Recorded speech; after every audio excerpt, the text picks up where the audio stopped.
Hello, B. Crittenden Freeman here. The website is www.website37.com. The line to click on is Club Info, and the password is Talent. So this is clip number 3, continuing along with the fight against the club that has revoked my membership. This clip I'm going to share with you the platform with which I was running for a board on the seat. And this is the main reason why they revoked my membership, because of the platform. And let's share that information with you right now. I won't read the whole thing, but the whole thing is on the website. So paraphrasing, my reason for running was to be of service to the membership of the club, and for the club to be a stronger focus on special offense and activities and less of a focus on bar-related activities. Change is needed, and the only way for change will occur is to have different personnel who will think differently and want more of membership-focused activities. And of course, I want to bring their ideas to fruition. So basically, I thought the board should be divided into 3 functions: a membership, public relations, the non-bar related activities, and then also still keeping the bar related activities. And then I specify in detail what I want in there. And then I go into what skills I bring to the table. And I say I said in here I bring a very high sense of integrity, accountability, and honesty. And my experience in the past, and that I have been a chapter president of a different men's organization, and what the number of the roster of membership was, and what the accomplishments I achieved there. And lastly, I brought to their attention how I felt about the present board. And I said here, now the current board members and even the past members are all beautiful men with great personalities. And it is the functionality of the board with which I am in disagreement. The decision-making and choice of focus, not the persons. In other words, this is not a character assassination. I'm just in disagreement with their decision-making and how they choose to do business. I said there's a lot of censorship and a lot of secrecy.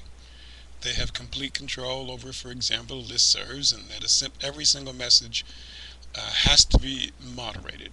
That makes no sense to me. We have to have some sort of sense of trust. I put down here the bylaws are ignored. For example, there are people on the board who do not complete their function, and they're not held accountable. And when one asks for accountability, they are told, oh no, we can't have accountability, even though it is explicitly stated in their own bylaws. The elections are secret. I have no idea how they're doing elections, other than it seems that the board members decide amongst themselves, will decide who is and who will not be a member of the board.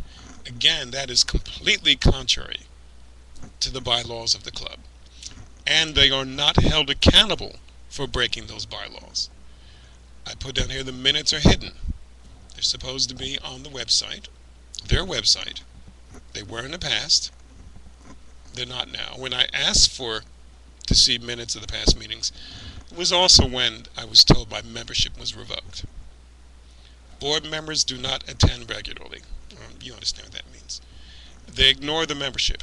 That is, they only execute their own ideas. One of the last emails I sent before my membership was revoked, I said to the chairman, percentage-wise, how many times do you execute ideas that are from the membership versus from the board? 50% of the time? 10% of the time? 75% of the time? And I received a message from the chair who basically said, this is how we do things, show up or shut up. And lastly, I said, change is needed. And in other words, you're going to need to have different people who think differently. If you keep putting in the same people, you will keep getting the same results.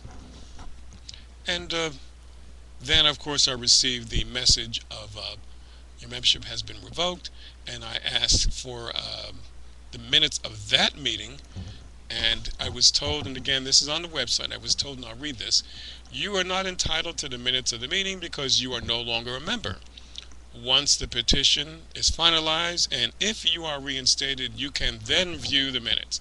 Well, I had tried to view minutes before, and I never received them.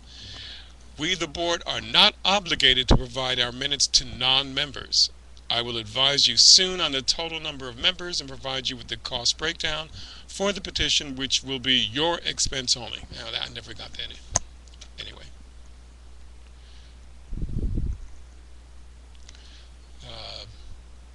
I will share with you some responses I did get when I was running. Now, here's the interesting thing.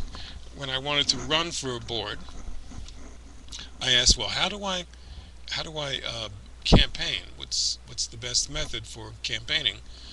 And I was told that they cannot send out a simple announcement over the listserv, and that I would have to look at the listserv and send out my messages one by one to each person. And I looked at the list. The one that where you could send out to members listed over 1,200. Of course, there were only 200 members in the club. That meant, of course, that the web server administrator was not keeping attention to and maintenance of the listserv, and I would just have to haphazardly send out these my message to one-on-one to the people. Again, making the process difficult, which is what their intention was. They wanted to control who was actually able to be on the board. What they did not want was a fair and open democratic process. I looked at it this way: hey, let the voting happen. Maybe I'll get a lot of votes, or maybe I'll get 0 votes, and I'll never get on the board.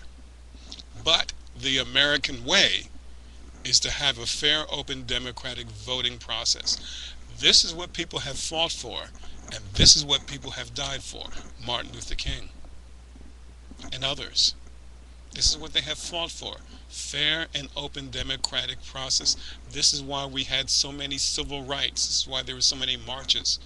And to have these guys on this board do something totally against all this wonderful history is just unconscionable and unacceptable. On to the next clip. Thank you.